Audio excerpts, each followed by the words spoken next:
Hello, everyone. Thanks for joining. We're going to wait a moment to start as all of our attendees join the room. We'll get started in just a minute here.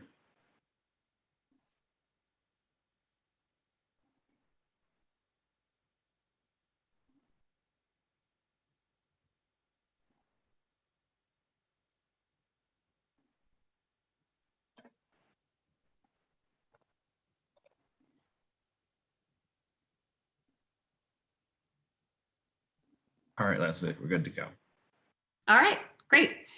Good afternoon. I want to welcome you and thank you for joining the second in the series of webinars hosted by the Land and Water Conservation Fund Coalition, where we're breaking down LWCF by sub-program throughout the next few months and offering a window into the behind the scenes of project development, program specifics, and future opportunities for funding and partnering. My name is Leslie Kane, and I'm chair of the LWCF Coalition. And on behalf of the thousands of groups in the coalition, I want to thank you all for coming today and for making full dedicated funding a reality. I'm going to kick us off today with a brief introduction on the state of play, as well as some exciting updates from this week and the current issues facing decision makers in Congress and the administration and how that's shaping our coalition work and that of the agencies and partners. Then we'll also hear from 3 organizations working on the ground who will shed some light into project development and the best ways to engage in that process. They include Jay Lutzy with the Southern Appalachian Highlands Conservancy, Kristen Kovalik, Oregon Director of Land Conservation with the Trust for Public Land, and Sally Monican, Vermont and New Hampshire representative with the Conservation Fund. In the second half of the session, you'll hear from Alan Front of Conservation Pathways, who will host a roundtable discussion with the USDA partners Barbara Johnson, National Land Acquisition Program Manager, and Scott Stewart, National Forest Legacy Program and Community Forest Program Manager. They'll discuss the ins and outs of their respective programs, and then we'll have some time for Q&A. So without further delay, let's get started. If you could go to the next slide. I'd like to cover a few highlights of what full funding will mean looking ahead. And as I said in the first session of these webinars, simply put, it is a game changer. That guarantee of consistent annual full funding will provide the certainty and ability to plan ahead for landowners in states and local governments, as well as federal agencies, and also that ability to leverage private matching funds. It's also important to note that LWCF is a diverse toolbox with 10 programs that uniquely have gone to every corner of this country, every state, every congressional district, and 98% of counties. In addition, among other things, full funding will help support the administration's America the Beautiful initiative by conserving public and private lands and waters, working with federal, state, local, and tribal partners, improving equitable access to the outdoors and climate resiliency across landscapes. You'll hear today a little bit about collaboration and partnerships and the incredible work that's going on at the local level. And it's important to note that all of these projects are locally driven. And protecting working lands. We're going to focus today on the Forest Legacy Program as one of the key programs, keeping jobs in the woods, increasing recreational access, and protecting America's water resources, as well as strengthening local economies.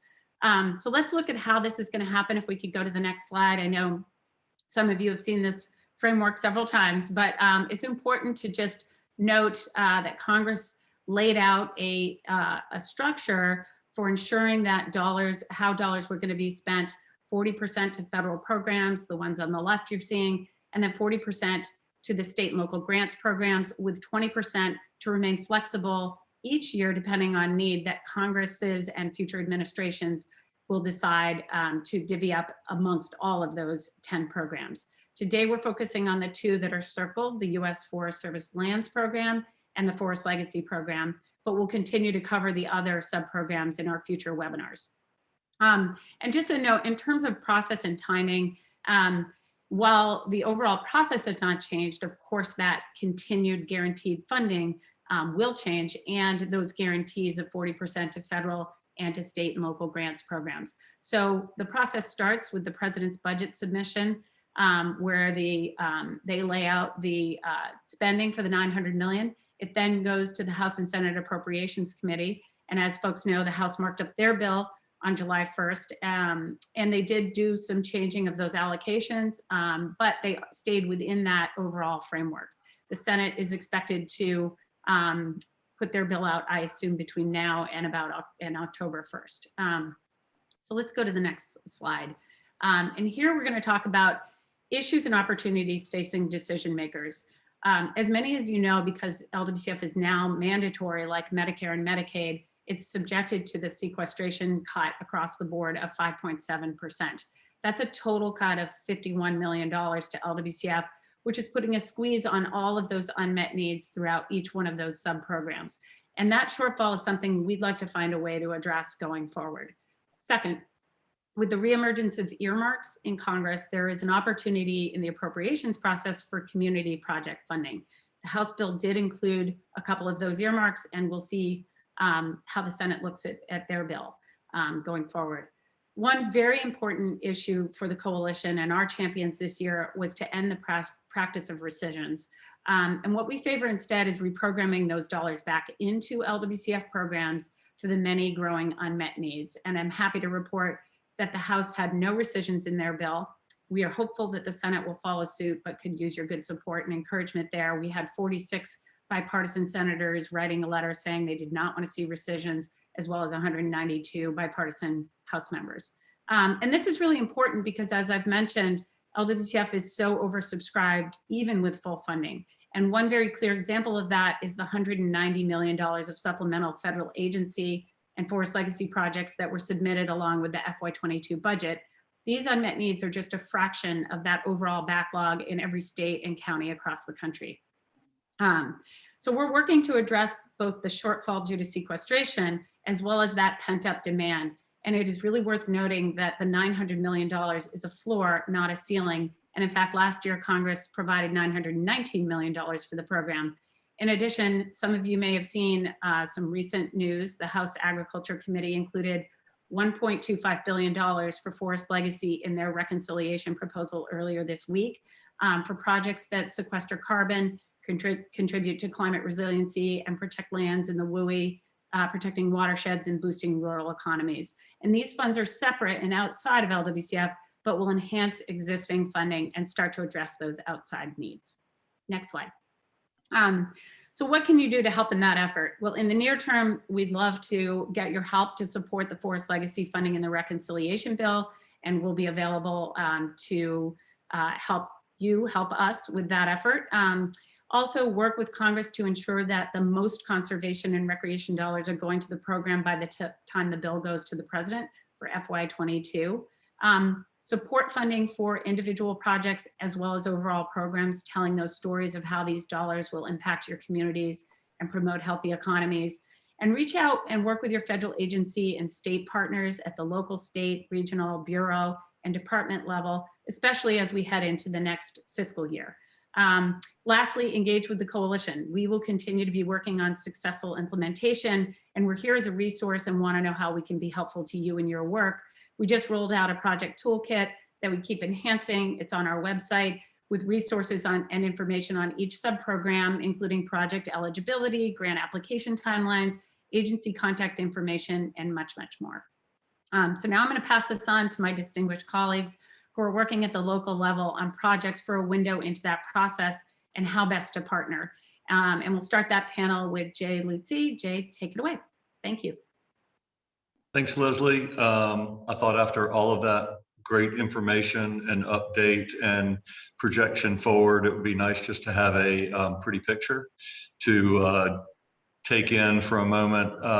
So my local level is the Southern Blue Ridge landscape, the Southern Appalachian landscape. And this picture is taken on the Blue Ridge Parkway, looking out over a section of Pisgah National Forest. And I want to talk about this landscape in a little bit of detail and then talk about a successful project using LWCF. But I also want to highlight some of the challenges that we have on the ground in trying to protect this special place. The Blue Ridge Parkway is the nation's most visited national park unit. Over 14 million people visited this unit last year. And the woman in the image here is looking out over a section of Pisgah National Forest, which is the second most visited national forest in the country. So super high priority, obviously, to protect.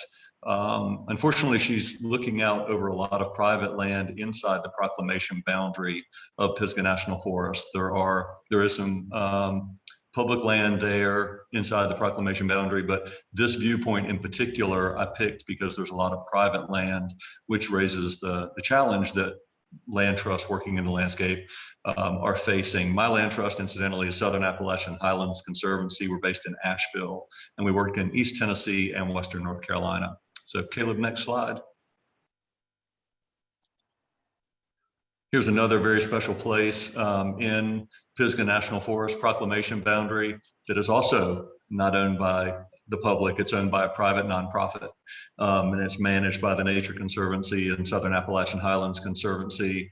This is kind of an overview of this ranger district of Pisgah National Forest. Looking south, you're looking at thousands of acres of private land inside Pisgah National Forest. And off to the right, you see a little bit of publicly owned land in this forest. Next slide, Caleb. I'll mention also in this slide, that's one of the best repositories on Earth of relic Arctic species. These are species that were stranded in the South, extremely rare.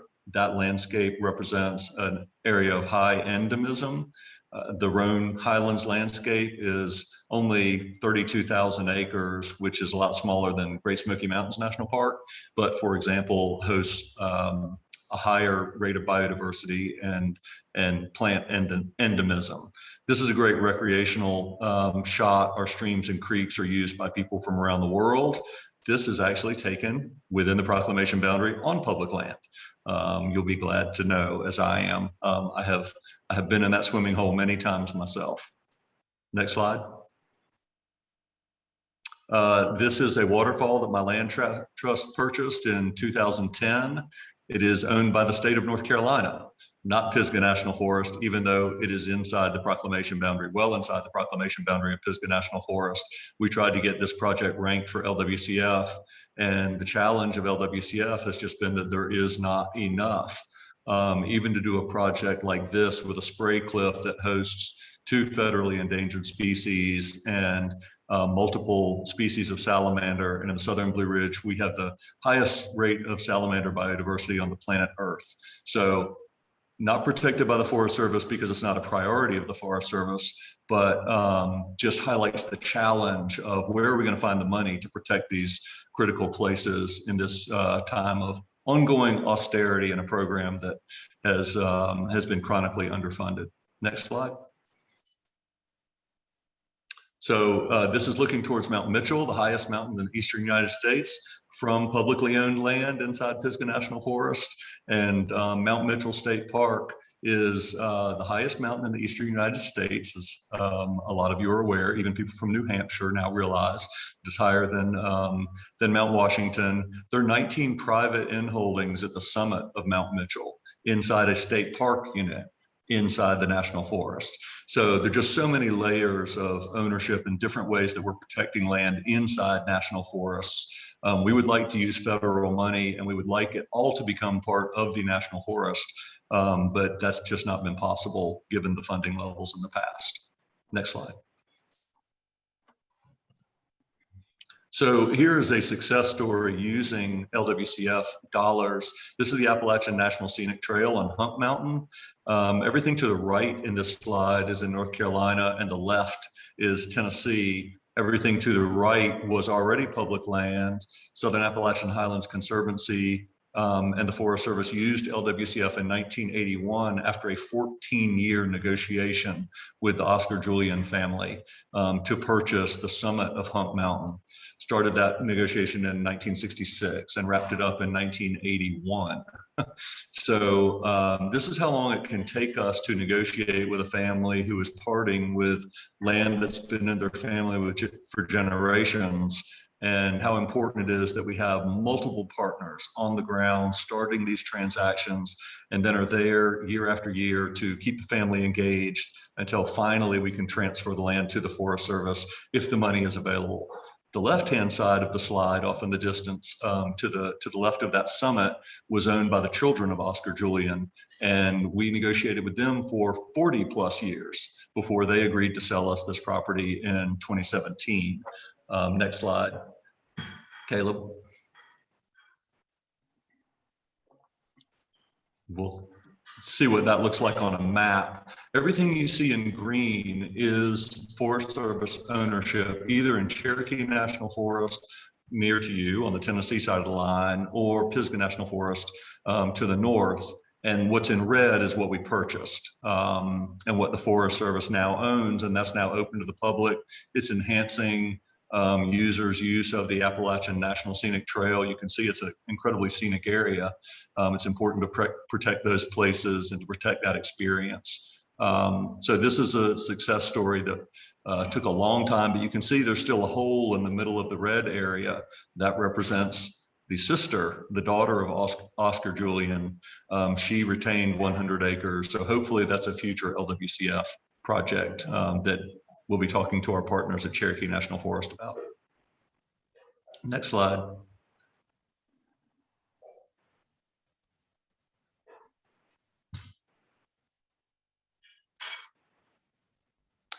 So here's a map of that landscape from the other side, looking south to north. And again, everything in green was purchased using LWCF over the last 60 years, or federal dollars that were before LWCF was LWCF. But starting in 1964, they were LWCF dollars.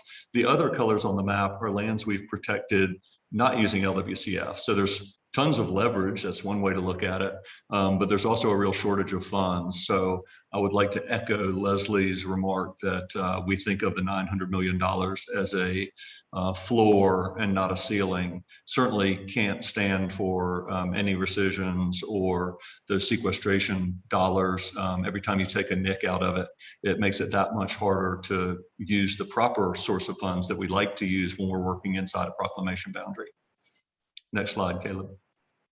All the different colors are different ways of buying land. It's either the land trust owns the land or the state of North Carolina. So here's a good way of looking at the challenge. What's in dark green within inside those lines are publicly owned Forest Service lands within Pisgah National Forest.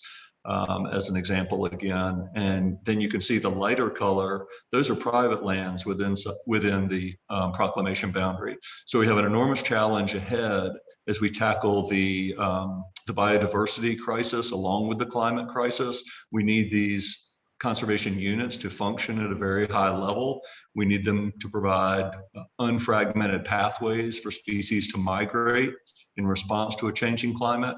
And a fragmented forest doesn't do that as well as a Forest Service unit or a BLM unit or a park unit that is unified within its boundary. Next slide.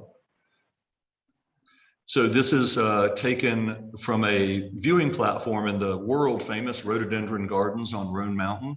It was built with ARRA funds. If you remember the last economic crisis, federal dollars flowed to enhance public lands. And this beautiful platform looks out over the vastness of the Appalachian Ranger District in Pisgah National Forest.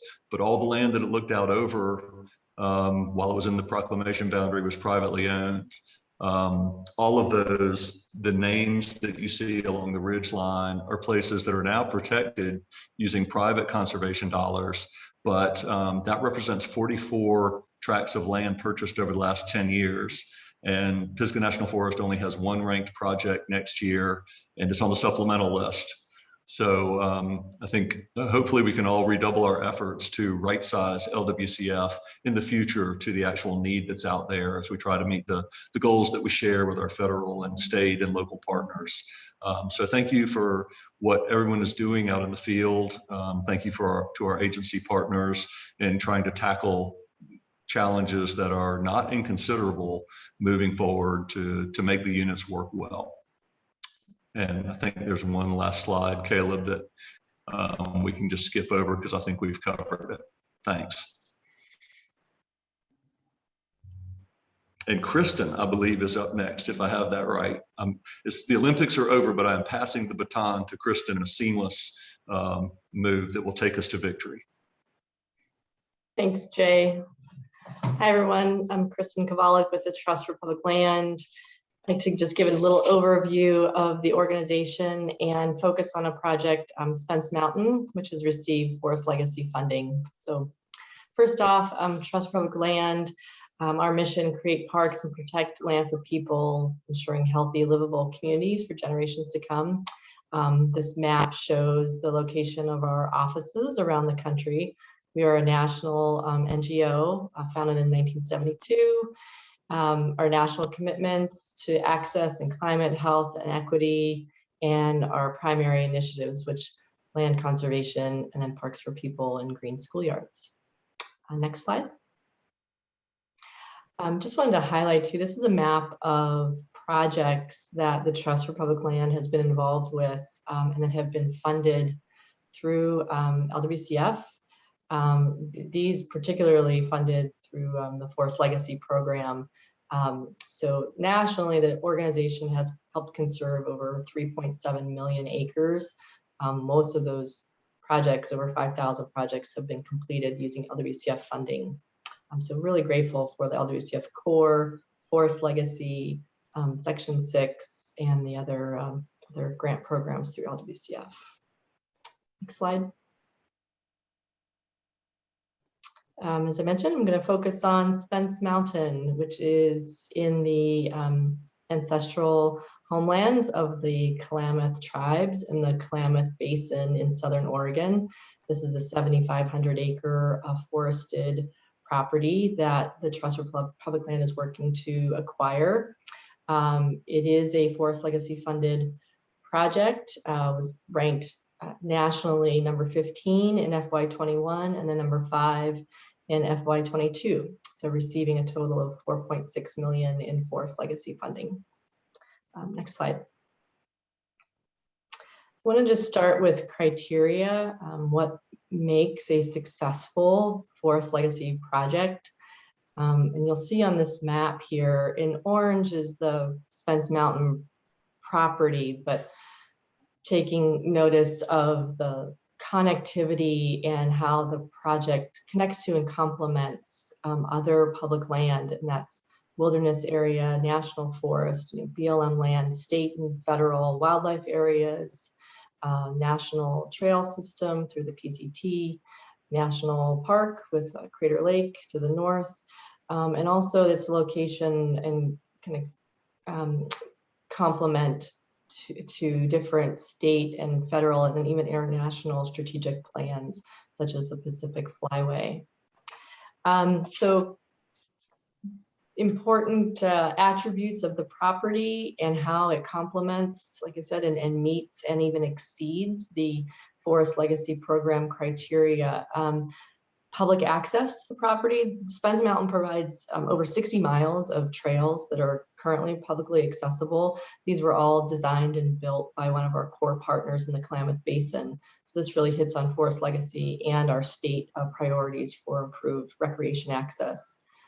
Economically, Klamath County recognizes 1.6 billion annually from recreation tourism. And so the Spence Mountain property, with its connection to public lands and providing access to Upper Klamath Lake and the trail system, will really contribute to that rec economy, which is so important in a lot of rural communities. Also, management of this land will employ foresters. This is going to be a working forest, managed both for wildfire resiliency and forest health, and then just providing economic benefit to the county to help steward and manage the property. And so employment within the forest sector will really contribute to the economic benefits of the community. The forest itself provides habitat for 4 state priority forest types, as well as habitat for 12 federally endangered species. Watershed protection, so 8 miles of shoreline on Upper Klamath Lake, which is important habitat for 2 federally listed species, and also will help protect drinking water for the community of Klamath Falls. Culturally, the property, as I mentioned, is within the ancestral homelands of the Klamath tribe. There's spiritual and cultural significance for the property. Threat is also a big criteria for forest legacy, and this property was zoned a destination resort. And so by conserving this land, we will be eliminating that threat of development, which could have significant impacts on Upper Klamath Lake. And then strategically, Klamath Basin is one of the most ecologically diverse landscapes in the country. And as I already mentioned, it connects to a myriad of existing public lands and complements those conservation strategies. So next slide. And then project readiness. So forest legacy really looks at project readiness. And I've bulleted here the core, there's 7 criteria within the readiness section. So landowner commitment, partner relationships and support, agency commitment, both Forest Service and with your state agency that administers the Forest Legacy Program. Political support at local, state, and federal levels. And then there's a lot of due diligence that goes into a project to get it ready for the Forest Legacy Program. And then also just the application, time it takes to prepare the application and can administer it through a grant program and grant agreement. So I just wanted to highlight that in addition to the readiness that's on this slide here, knowing whether a project is a fee acquisition or conservation easement, so having terms negotiated in advance with the landowner, making sure your landowner is a willing participant in a forest legacy project is really important because of the time that it does take to complete these projects. Cost share is a big one. 25% match is a requirement for forest legacy programs. So having those funds secure, identified in advance can really help a project in its ranking. And then also, as I mentioned earlier, project support from diverse partners. And that takes time to build quality relationships and support for a project, and partners that want to see this project succeed and be part of the long-term stewardship of it is also really important. So timing, we've been working on, Jay was mentioning how long it can take for projects to get completed, and the Trust for Public Land has been working with the landowner and the community for 7 years on the Spence Mountain project. So that really started in 2014, understanding the importance of this project, to meet community goals, working with the landowner to help them understand the process that we need to go through, and then submitting, like I mentioned, two different forest legacy grant applications, one in FY21 and one in FY22. And now we're entering into our grant agreement process with the state and moving through the due diligence process and getting all of our due diligence reviewed. And we're hoping to close on this project by the end of 2022, and then convey this property into county ownership to be enjoyed by the community as a public asset. Ingredients for a successful project, I would say making sure that a project really aligns again with that forest legacy criteria and even exceeds that criteria if at all possible. Providing enough time for yourself and your landowner and your partners, commitments from your landowner and state agency, financial security. So the Trust for Public Land, we do manage the costs associated with appraising the property and getting title commitments and doing a forest management plan. And so all of that requires an upfront financial commitment to advance a project. And then also very important for the success of a project, as I mentioned, relationships at the local, state, and federal levels and having partners being invested. So next slide. I think that's my last one. Yeah, if there's any questions, happy to answer them later. And I am going to pass the mic over to Sally. Thanks.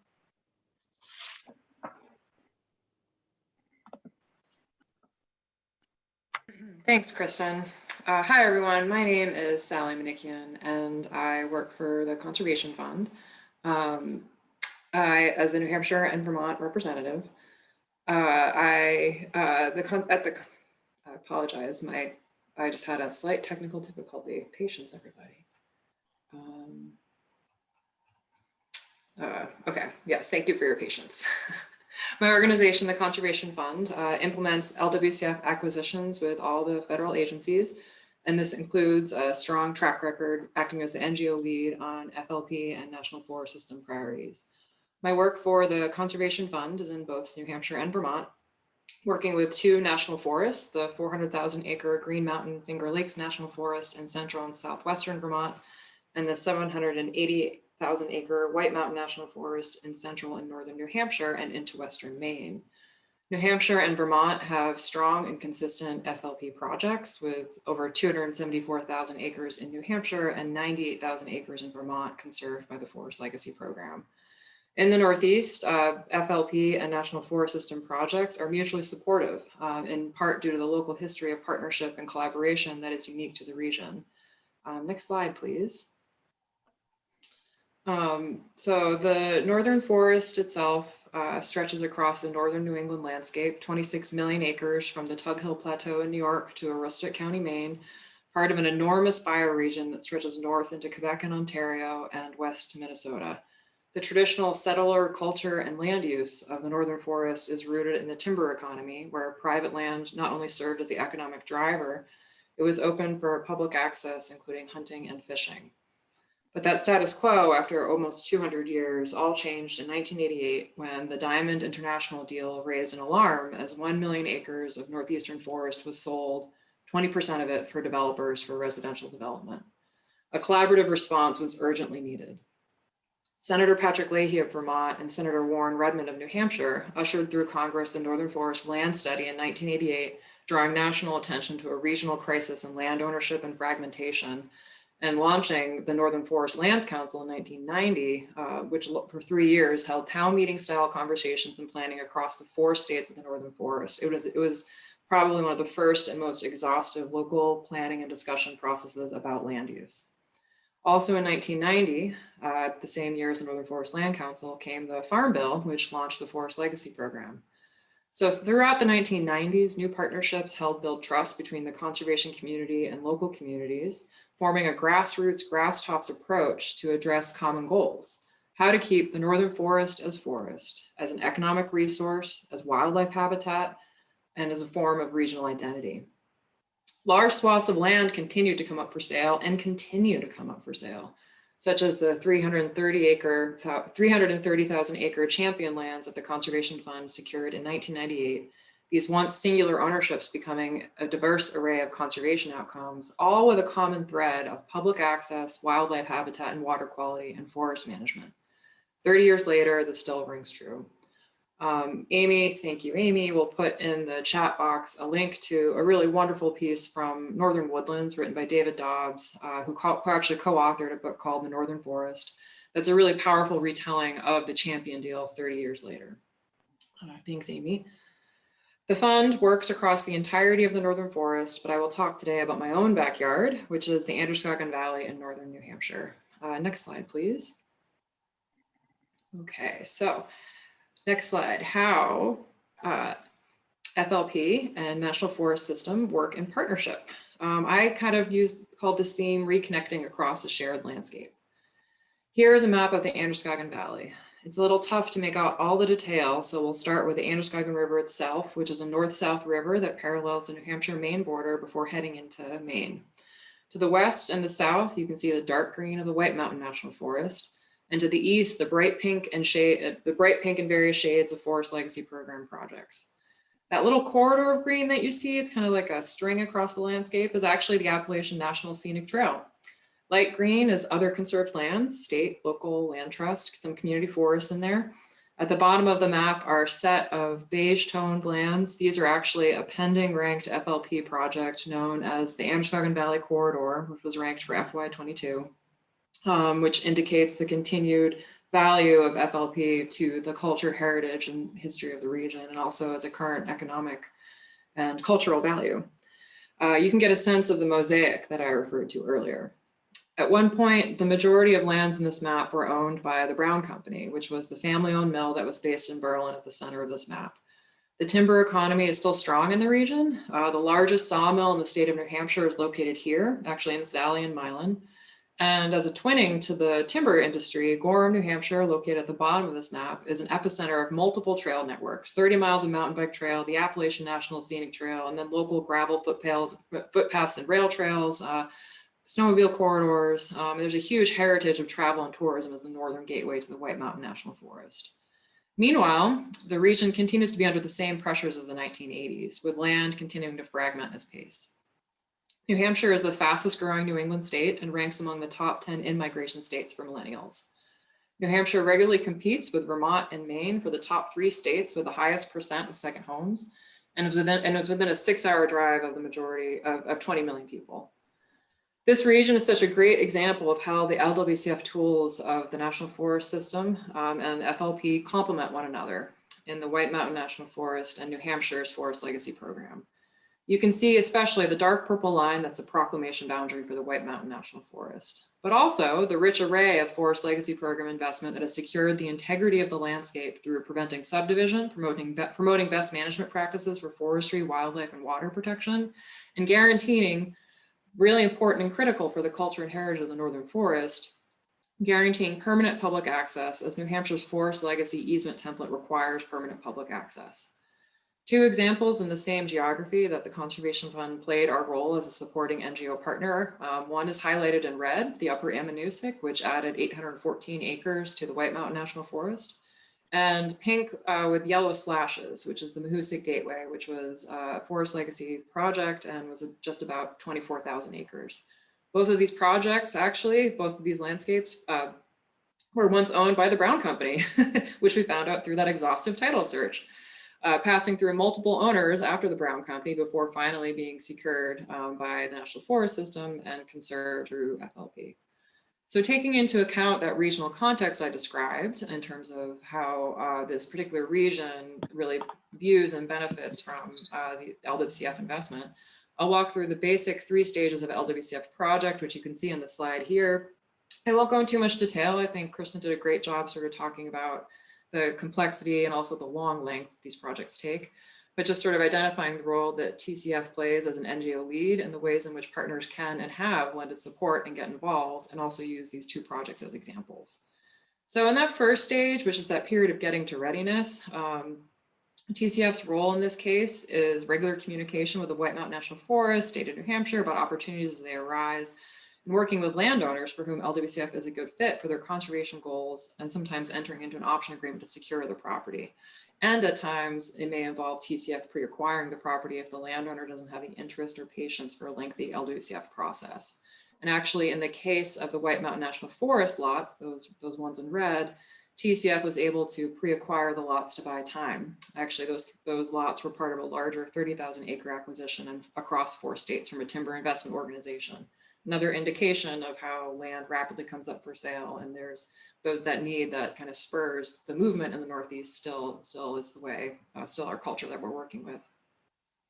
At this stage, partner support is critical in all stages of a project, and in this case, in addition to assistance with transaction costs or kind of helping kickstart a process with identifying some early pre-acquisition cost funds. Probably the most critical role in the Northeast is working with the Conservation Fund and within local towns and counties to really vet the project locally. I believe Kristen used the phrase quality relationships, and I couldn't agree more that that's a great way to describe what we're really talking about when we talk about support at a local level. In the Northeast, and especially in the Northern Forest, support is that grassroots, grass-top partnerships that I described earlier within that historic context.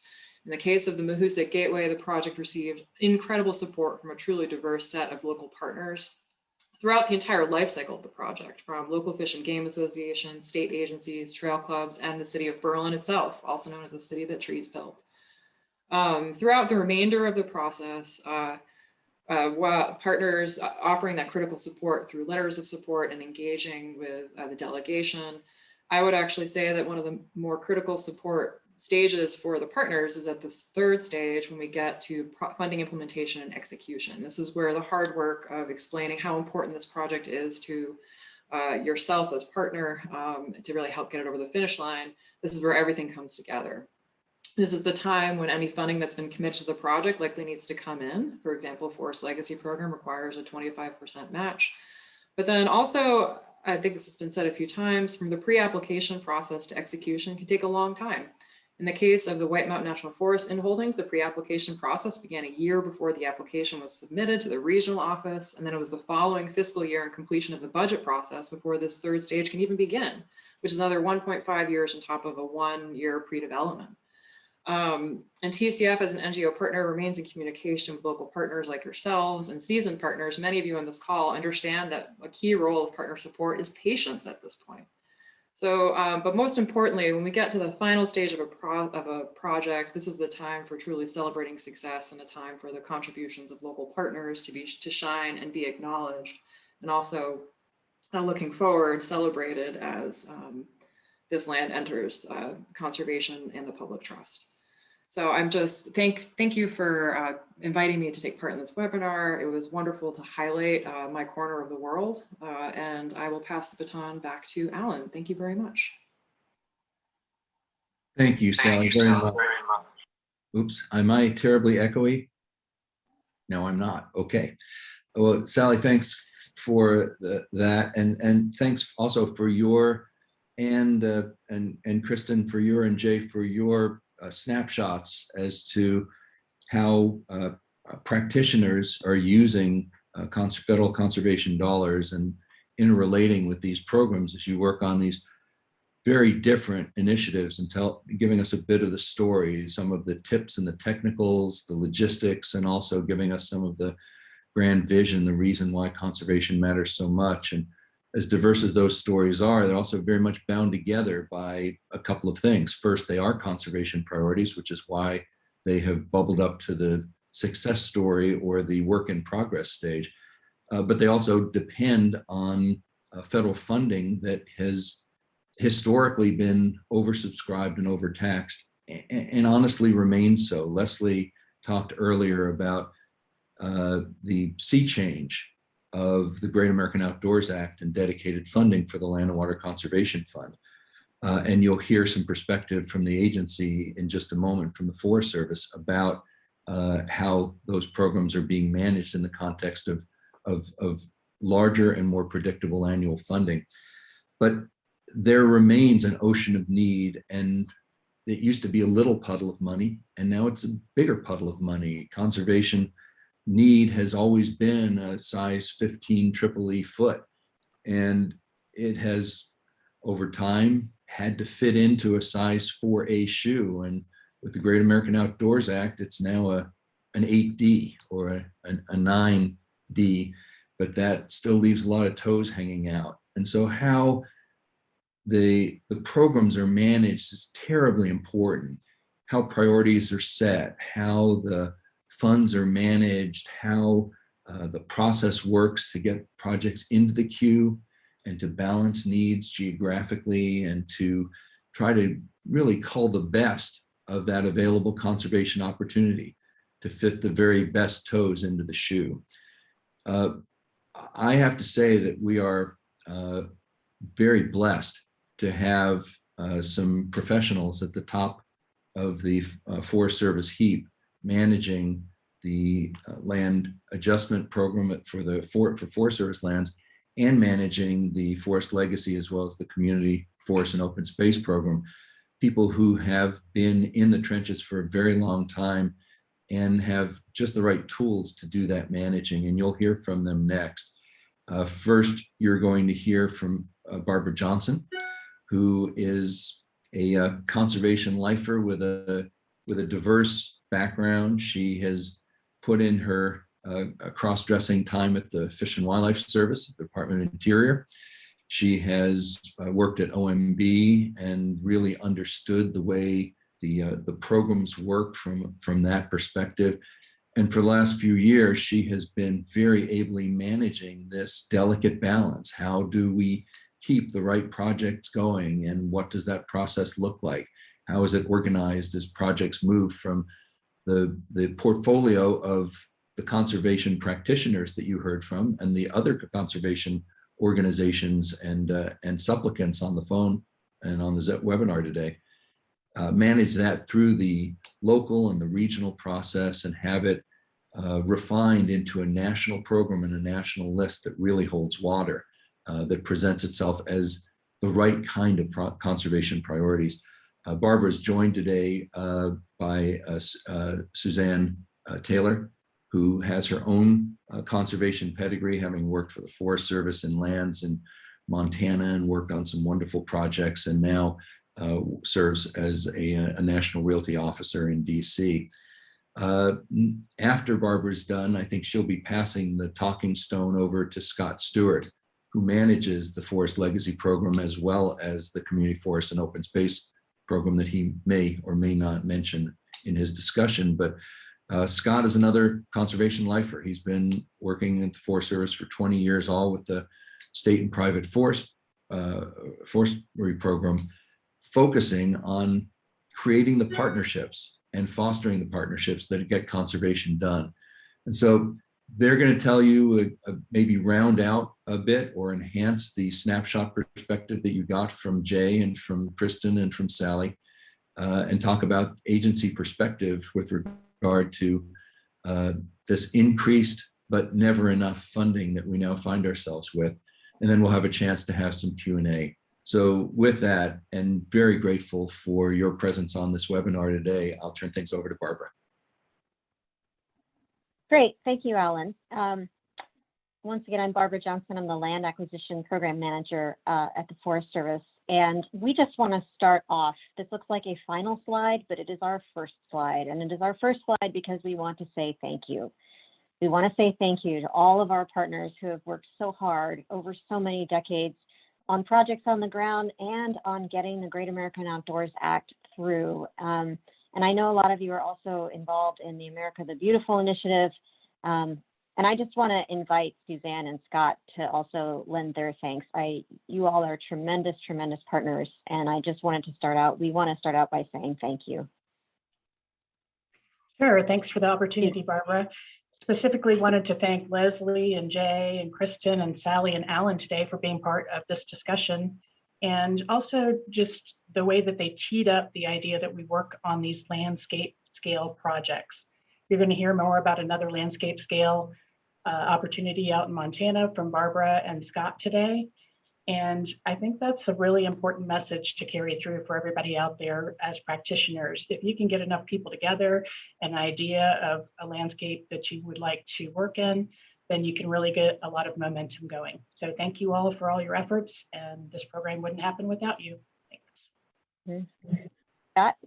Yeah, thanks, Barbara. Yeah, you know, as we go through your presentation and my presentation, we're going to be talking about some big projects that have been partnerships over many years. And one of the things that are going to be missing from our slides are just, and I'm going to have a few slides with some long lists of national forests, but what's going to be missing is the long list of all the partners at the regional level, at the state level, and the local land trust partners also who've been involved in this, because we'd probably need too many slides to sort of sketch out all the partnerships that have made all this work happen.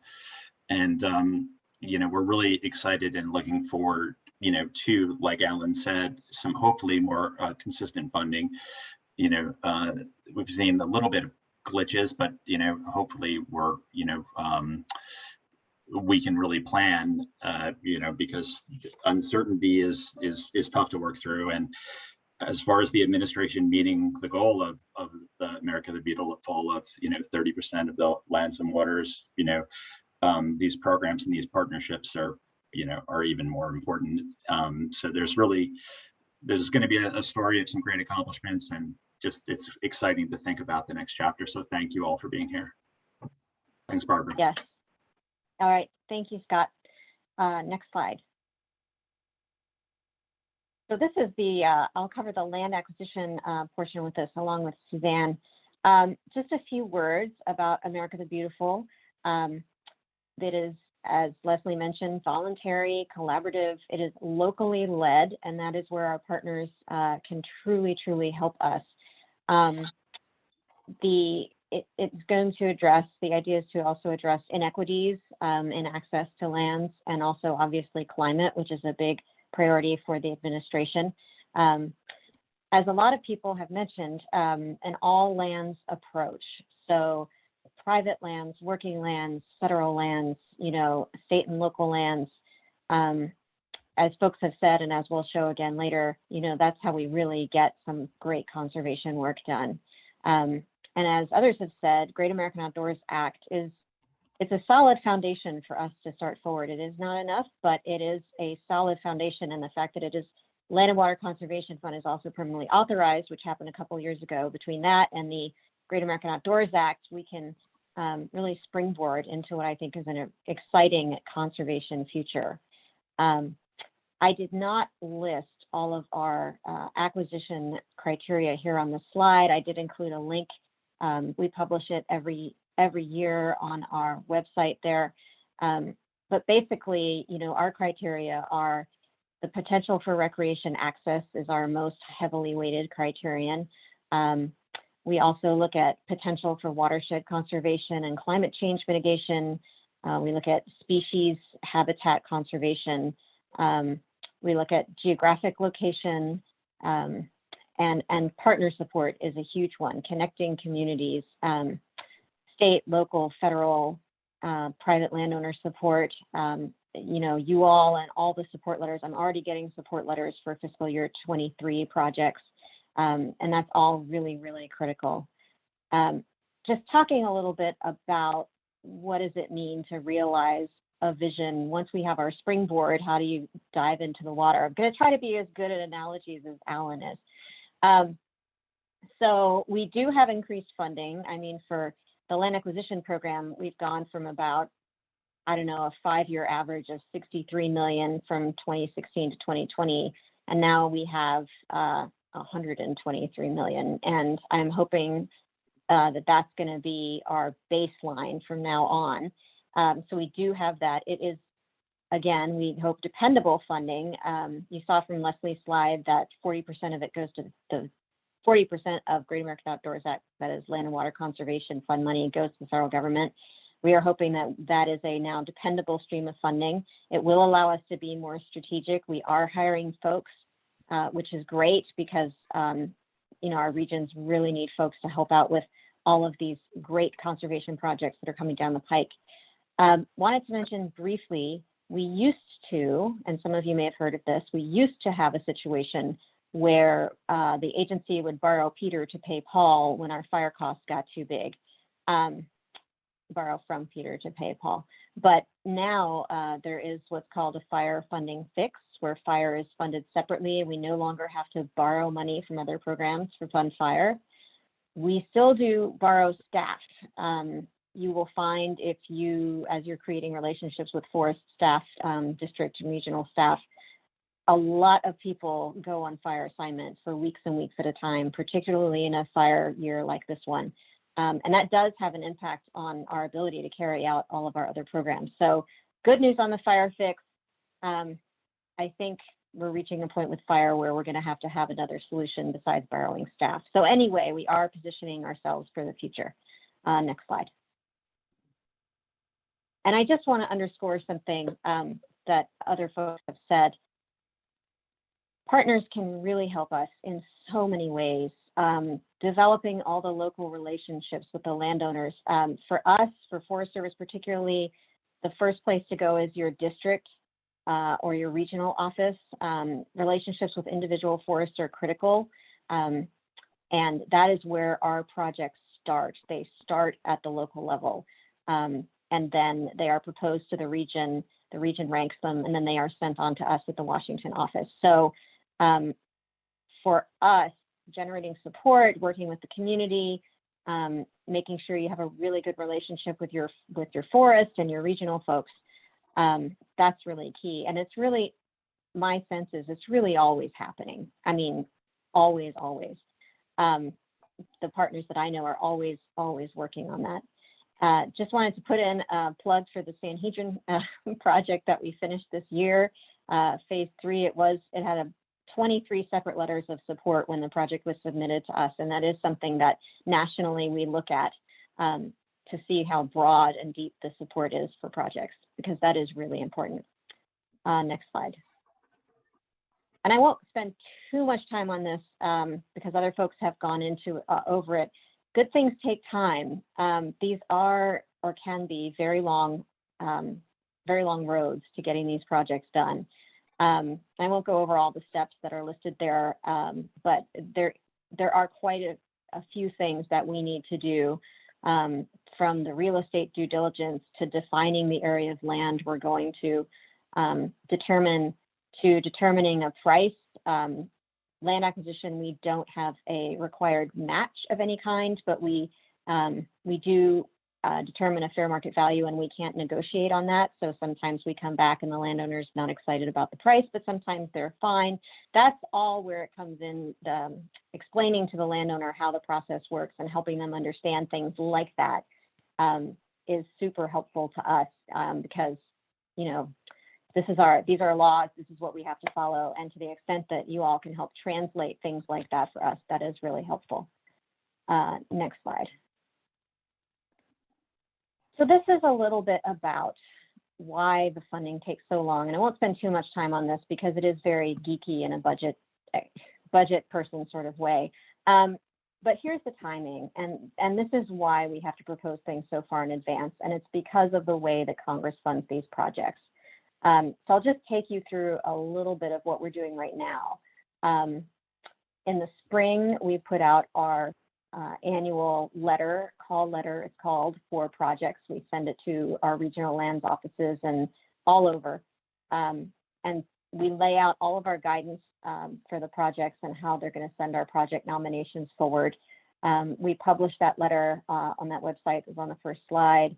We have published criteria. We have published guidance on how to put the projects together. And during spring to fall of this year, you know, once we put that out, all of our forest and regional folks have been working on putting all those nomination packages together. And that will start even before our call letter often. But right now, that's what they're doing.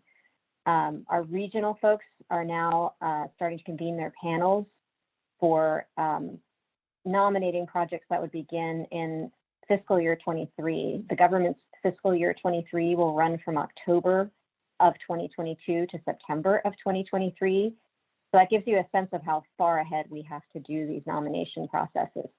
So in the fall, say September, October, the regions will gather all of the project nominations from the forests, and they will rank them regionally according to our criteria and their own regional foresters' criteria as well.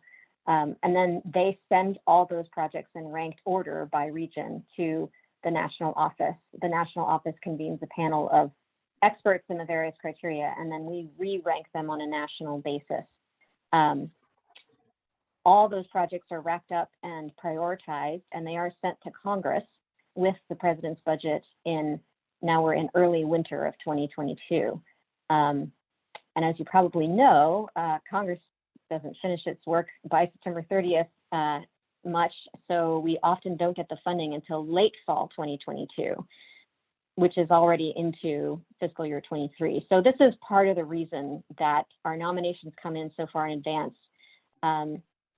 We're just part of this congressional cycle.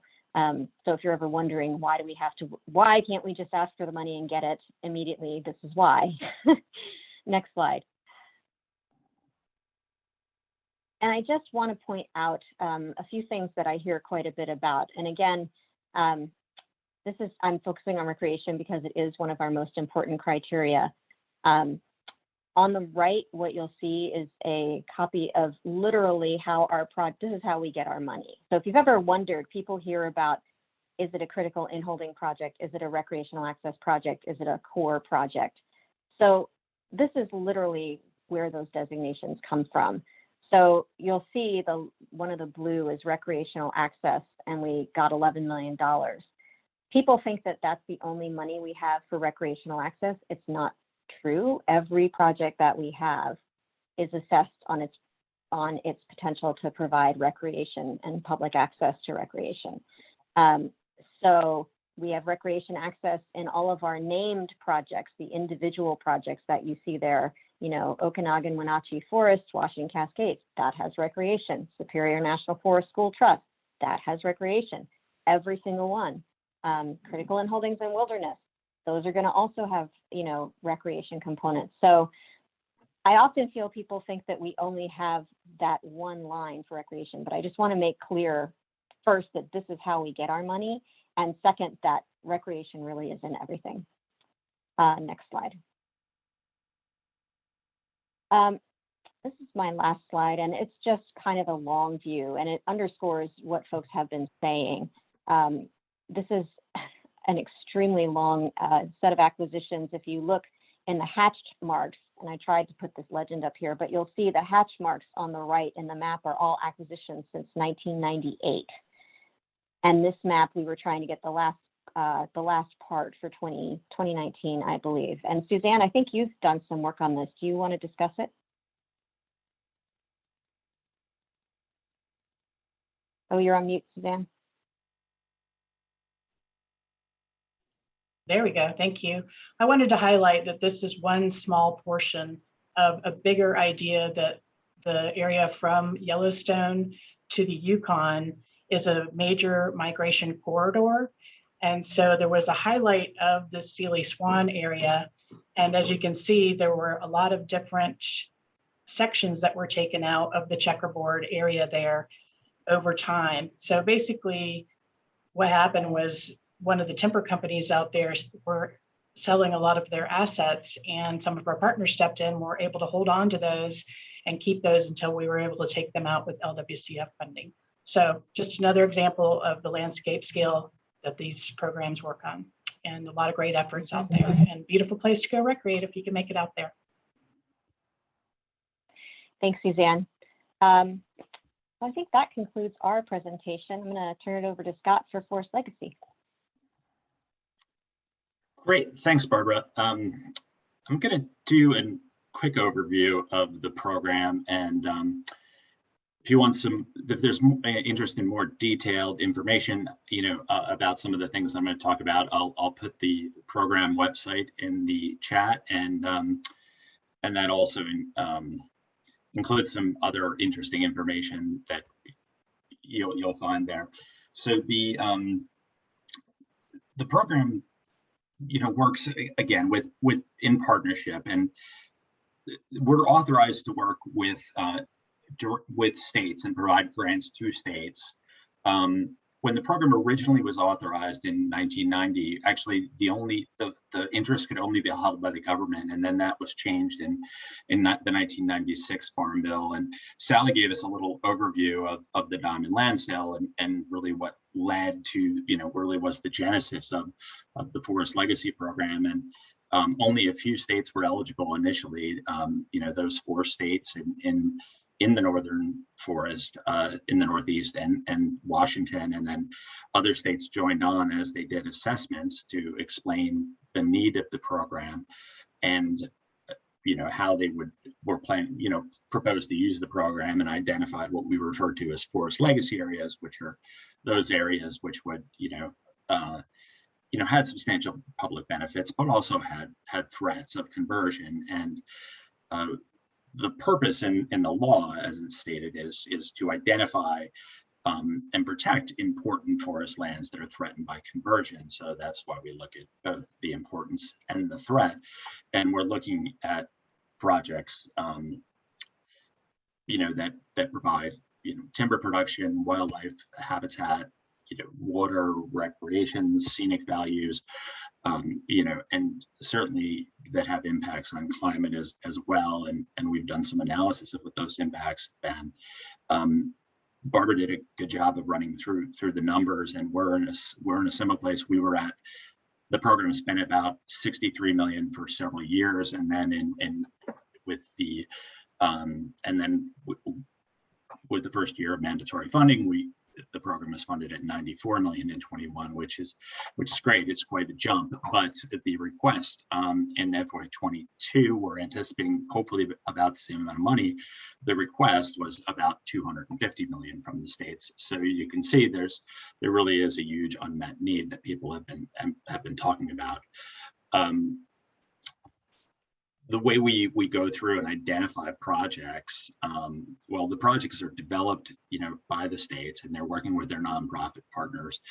they're reviewed at the state level, and then they come up to the Forest Service, and we go through consideration of those projects at that level. And our panel is coming up here in November for our 23 projects. And the way we look at those projects is we look at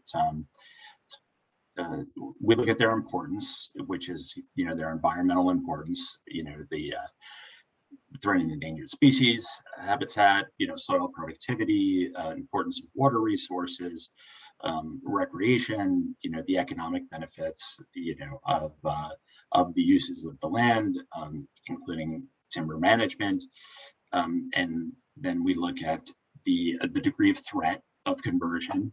And then we look at the strategic impact of the project. So we're looking at,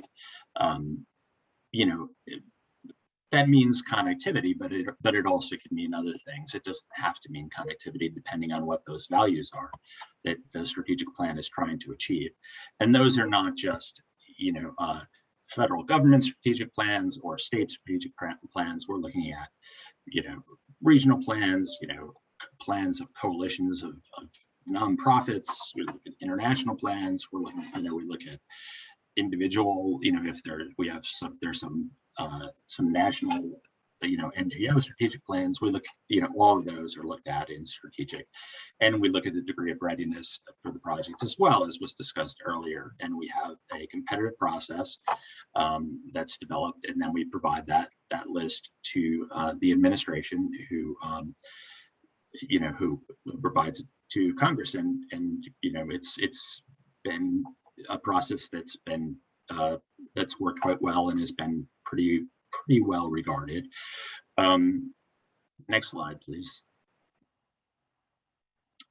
So these are the accomplishments since 1990. The program started, as you would imagine, very small with, I think, $2 million. It was initially what came in 1993, I think, was the first appropriation.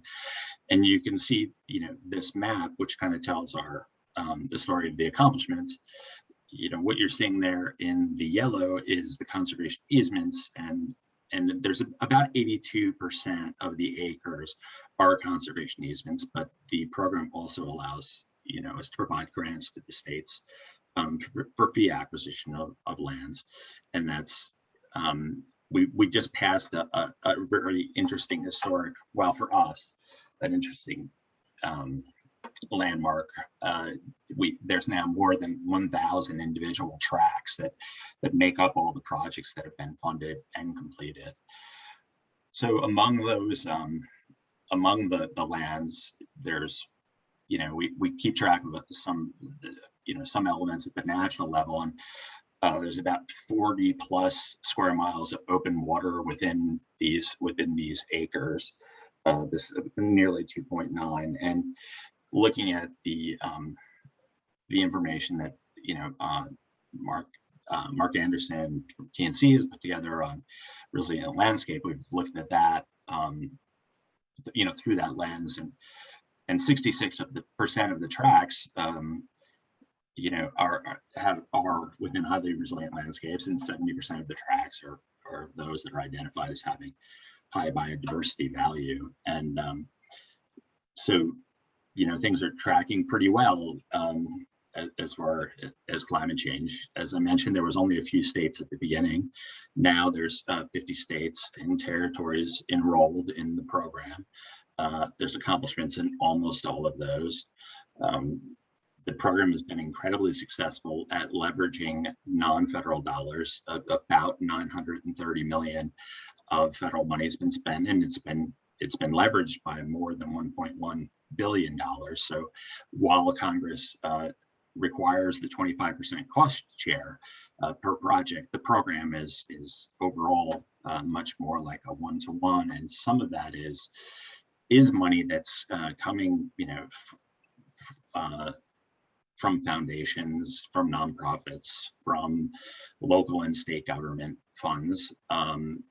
And these all have to be non-federal cost share. And some of them, of course, come from landowners as well.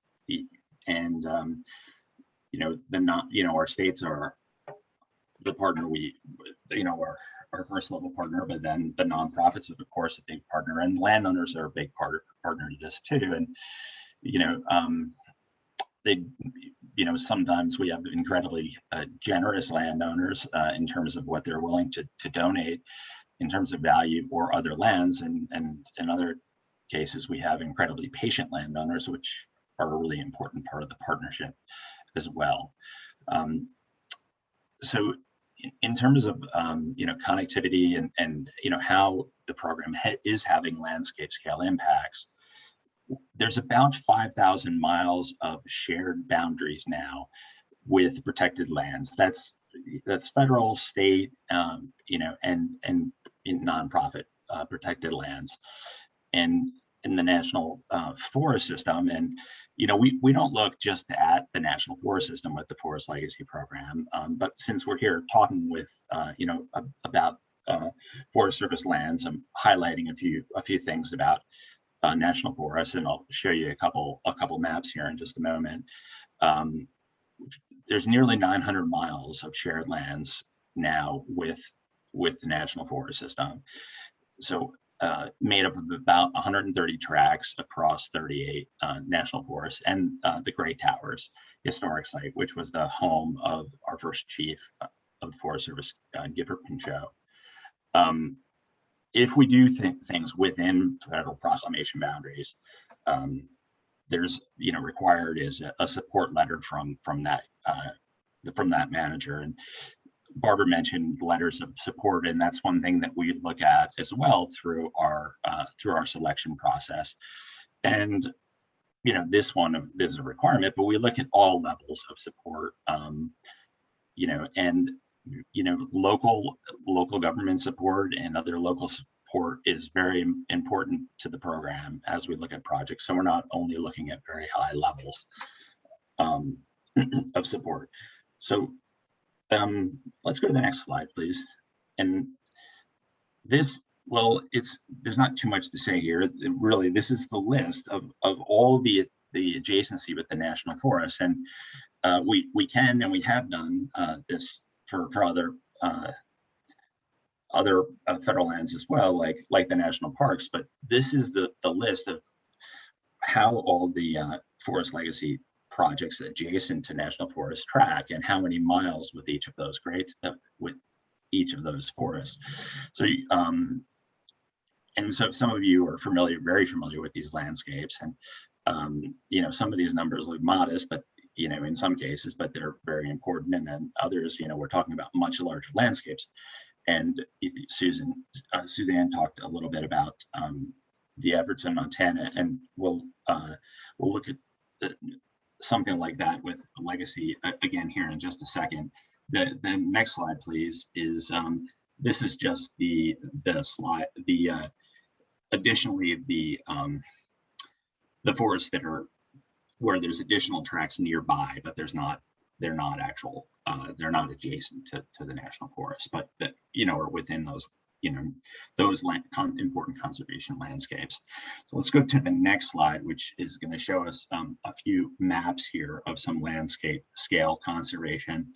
And like I said, I grabbed a few where you can really see the national forest system, but that's definitely not the whole story of the, how the Forest Legacy Program works. On the left, we're looking at a project, which is a South Boulder Creek project in Colorado, and you see it's tucked into the Roosevelt National Forest, and this was in some important land that was owned by a family and been owned for a long time, and agreed to an easement and to actually a sale of some of it as well. And but you can see how it's nestled into the forest right now. And this is one of those places where I think a lot of the public who used this part of the forest thought the access across some of this private land was protected and guaranteed access on federal land, and it wasn't. It was some of the more important access in this area. So that's one landscape. Then the next landscape is looking at a 21 forest legacy project that's funded called the Bad Rock Project. And there was a picture of that on an earlier slide. And you can see it's related to the national forest, but also to the Glacier National Park. And this is, one scale where you can see some of the impacts of the forest legacy program on the landscape. And you can see down in the southwest, that's, there's a big block of, this is one of the areas where we really started in some of the larger projects. There have been some very large projects in the east early in the program, including the Connecticut Lakes project in New Hampshire, which is more than 100,000 acres, but by itself. But we really started looking at some larger landscapes and trying to look ahead out here. And part of that was the opportunity that Suzanne talked about, where a landowner was really divesting and moving out of some things and creating opportunities that hadn't existed. And then if we look at the third map to the right, this is interestingly one that Sally shared with us as well in a slightly different format. And the story she was telling us is great. This map is a little different, and there's I think 10 different projects, forest legacy projects, on this map, going back into the 90s, and then I think the most recent one closing, I think, just 2 years ago. So you can see between New Hampshire and into Maine, how this landscape, how the investments from the Forest Legacy Program have had an impact on this landscape, both important to, some acquisitions, important to the White Mountain, but also important to the National Wildlife Refuge up there in the north. So, and I have one more slide to share. So if we go to that, and this is a bigger shot of the landscape in Montana that Suzanne was talking about. So you can see it crosses, it's Montana, and it goes over into Idaho. And all the, depending on how your screen is showing up, is, like kind of a peach color. You can see that's all forest legacy investment. And that amounts to, if I'm recalling correctly, more than 200,000 acres over an awful lot, often, an awful long time scale, and Barbara really, mentioned that, to think about the timing. And you can see some of where those checkerboards are filled in and where some connectivity is created. You can understand, how important some of these working lands are to some of these federal lands. And so I said that was my last slide. And just, one thing I wanted to share while we're here with all our partners.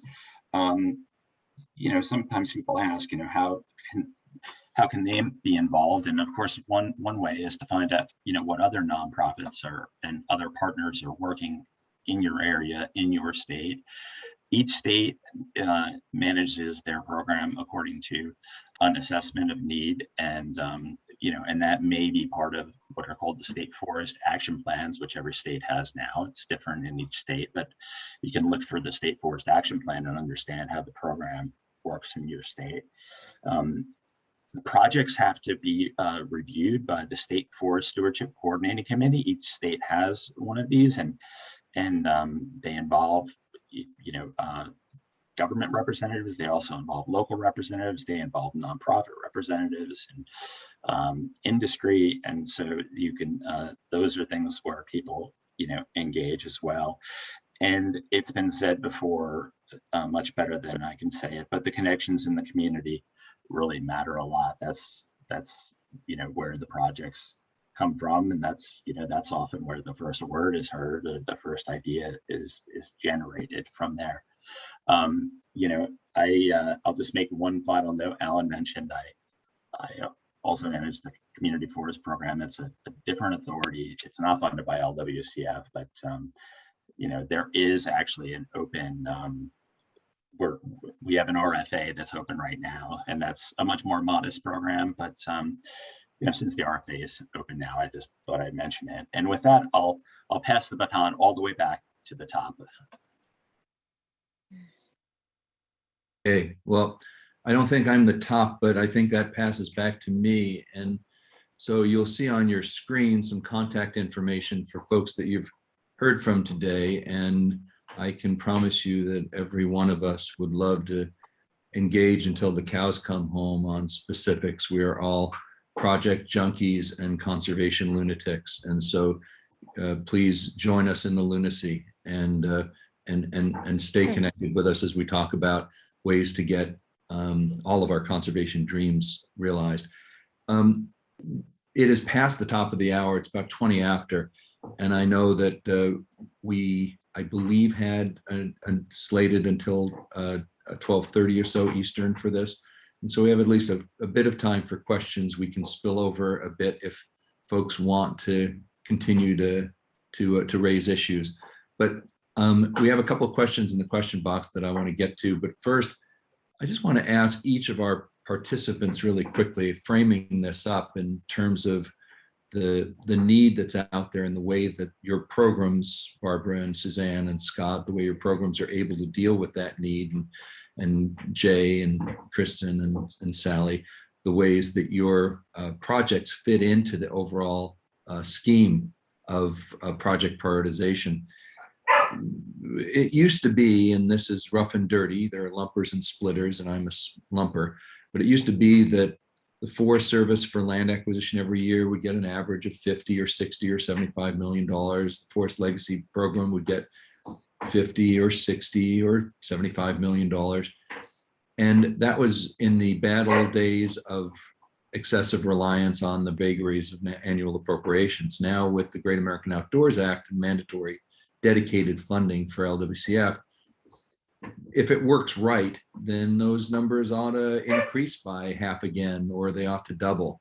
And so I guess what I want to ask each of you, and you don't need to take a lot of time, but just a thumbnail perspective, if your historic take of those conservation dollars doubles in those programs, practitioners, if those programs have twice as much as they used to have in them, how much does that address the need, and how much remains on the cutting room floor? Does GAOA address conservation need in America, or is there still a need, as Jay described it and Leslie describes it, for us to think about this as a floor, not a ceiling, and for us to be thinking about augmenting those dollars?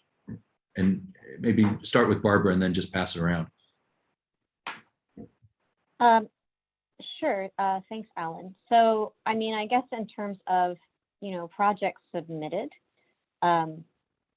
we had quite a bit of excitement, obviously, after Great American Outdoors Act passed.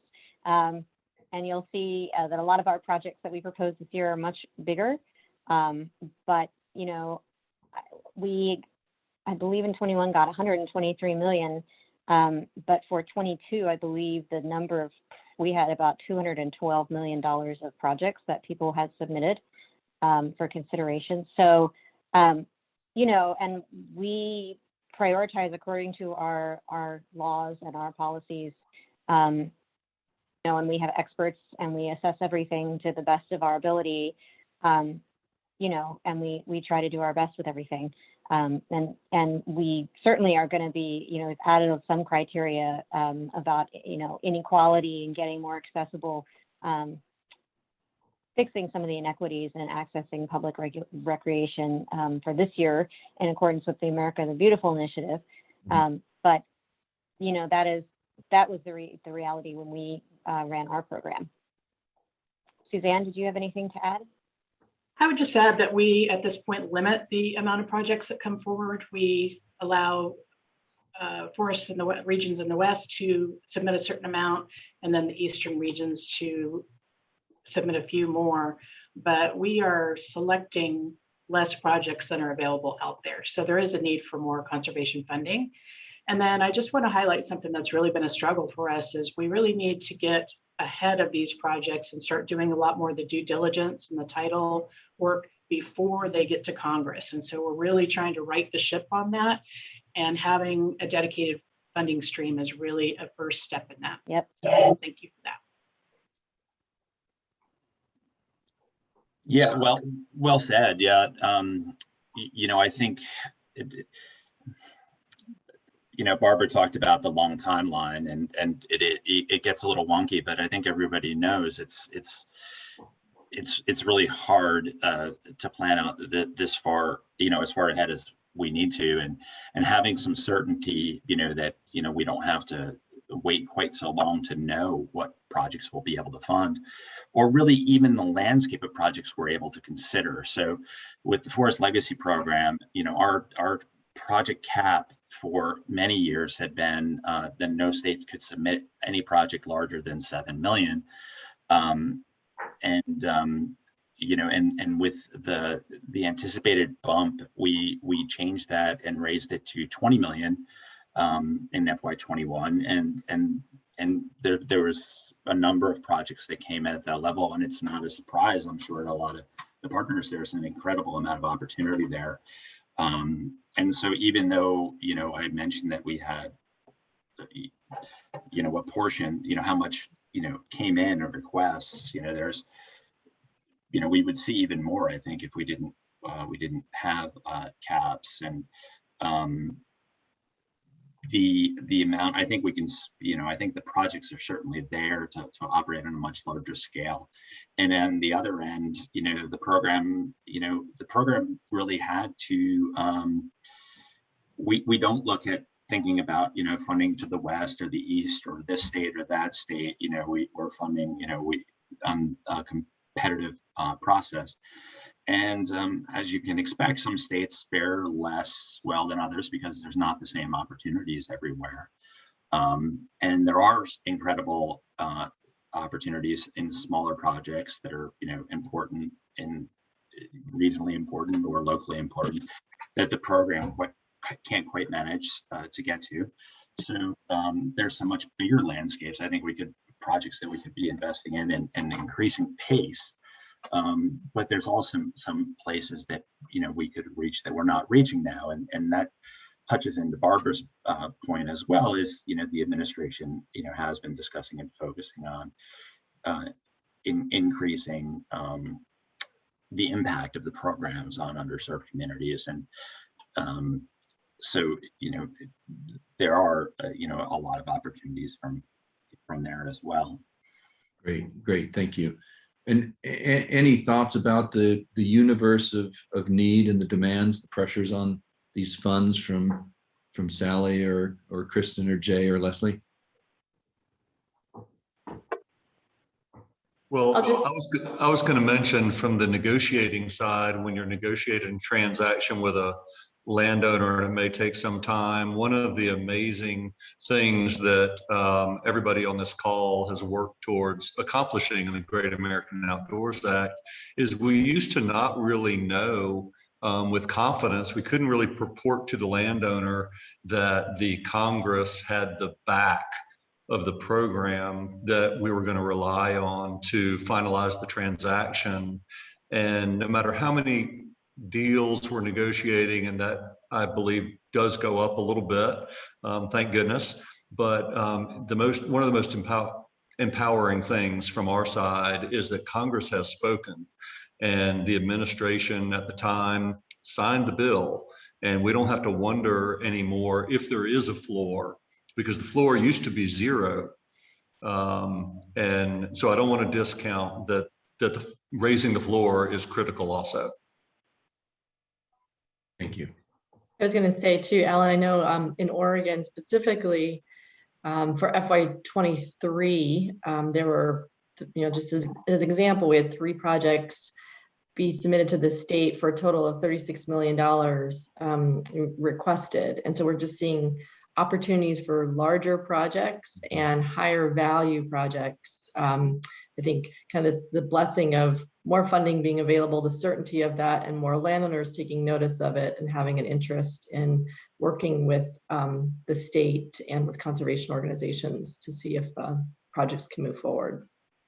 Thank you, Kristen, and thanks, Jay. And in general, I just say, I mean, this is the right problem to have, right? That there is more money and it's more reliable than it has been in the past. And because of that, it has gotten attention and is oversubscribed, and we need to figure out how to meet a greater number and greater volume of conservation opportunity. I just want to add, Alan, I just want to add to that, just to add my voice to the mix, is that certainly both Scott and I talked about the North Sea's historic attraction of the program, and just the North and the consistent use of the program shows the constant demands and pressures. And I absolutely agree with what Kristen and Jay have said, is that, you know, that having that backbone that we can work with landowners, and also that, you know, the larger funding attracting makes it more attracting to even bring in bigger and stronger projects. And I think the demand is there. I think the historic demand is still the same, and the pressures we're under are the same as well. And having this trust and empowerment is really extraordinary, and will continue to change and strengthen the landscape and build connectivity across the Northeast for sure. Great, thank you, Sally. And there are a number of other questions. I'm going to use moderator's prerogative and maybe consolidate into two maybe slightly broader questions that I know we're almost at time. Hoping that folks can stay on for a few more minutes if this is interesting, and hoping that our panelists can remain to answer anything else that comes across the transom if we have any last minute thoughts from anyone. But one question is about whether there's publicly available data, map files, shape files on what's been done in forest legacy, what the boundaries are for legacy areas. Maybe Scott, if you can answer quickly whether or not there is that sort of data that's publicly available, and Barbara as well, if you're inclined. And then Leslie, you may want to talk for a moment about the conservation mapping exercise, the LWCF mapping exercise that you've been engaged in. Yeah, Alan, so I just popped a link in the chat that is essentially a map viewer where you can go and you could look at it's, you know, an ArcGIS map viewer, and you can see, you know, all the Forest Service tracks. So, you know, that you can basically see everything there. And we have some other map viewers, and all of our information is on the protected areas database. You know, so it is, you know, it is out there. It certainly is public. It's available. Okay. And folks can follow up with Scott or with others of us to get details on how to get into that. Barbara, public information about where the opportunities are and what's been done? So we do have a public viewer, and I did put it into the chat, and it's about our land status for National Forest System generally. I don't know that we have specific shape files for individual LWCF projects. Generally, certainly we're working on some of those files for projects we've completed. We don't release the ones that we're working on, only because, as you all know, landowners can be a little bit maybe not interested in having folks know that they're thinking about selling their land, particularly to us. So we are working on some maps for individual projects, but in the meantime, you can go to the link that I put in the chat, and that's our public lands viewer. Okay, great. And then Leslie, do you want to at least mention the LWCF mapping exercise? Yeah, that would be great. So credit to the Trust for Public Land who actually put together a look back of all of the projects that have been done under LWCF for every one of those 10 programs. We'll put that in the chat. And then there's also a look forward, a map that looks at not just the projects that came through with the president's budget request, but those additional projects that folks have talked about that are sort of coming through our network of folks who are working on the ground. So please feel free to take a look at that, and we'll be continuing to upgrade all of that information as these projects come to fruition. Okay, great. And then maybe a last question. I know that we are at time and appreciate everybody's patience with this, but this has been a tremendously, I've been working in this vineyard only for the last 45 years or so, and this has been illuminating for me, and I'm sure it has been for other folks who've been engaged in this discussion today. So many thanks to the presenters. I do want to sort of consolidate a bit of, more than a bit of curiosity that's come across the transom in submitted questions regarding diversity and how that factors into priorities and how it factors into the work of the organizations. And so there's a great deal of interest in how tribes interact with these programs, how economically disadvantaged communities or what have been in the Department of Agriculture described as socially disadvantaged, that is ethnically or racially disadvantaged communities, whether or not there are opportunities in the prioritization process or in the process that the nonprofit partners on the call work on. What kind of emphasis is there or can there be with respect to those sort of equity investments and more inclusive approaches to where the money goes? And maybe again, start with our public partners and then go to the nonprofits. I can take a little crack at that. So, you know, we have a lot of partners on the ground, including tribes particularly, and they generally work in, you know, pretty large coalitions. When I see tribal input, it's part of a, you know, really big coalition, like with Washington Cascades project out in our Region 6 area. They are brought in as partners along with everyone else, you know, and we've got direction out also for folks to be reaching out to tribes. You know, the Forest Service has a whole Office of Tribal Relations that does that kind of work. So, and I know the regions are working on that as well. As far as project criteria, you know, for the first time this year, we've actually added a criterion for the extent to which the community where the project is a socially disadvantaged community based on census variables.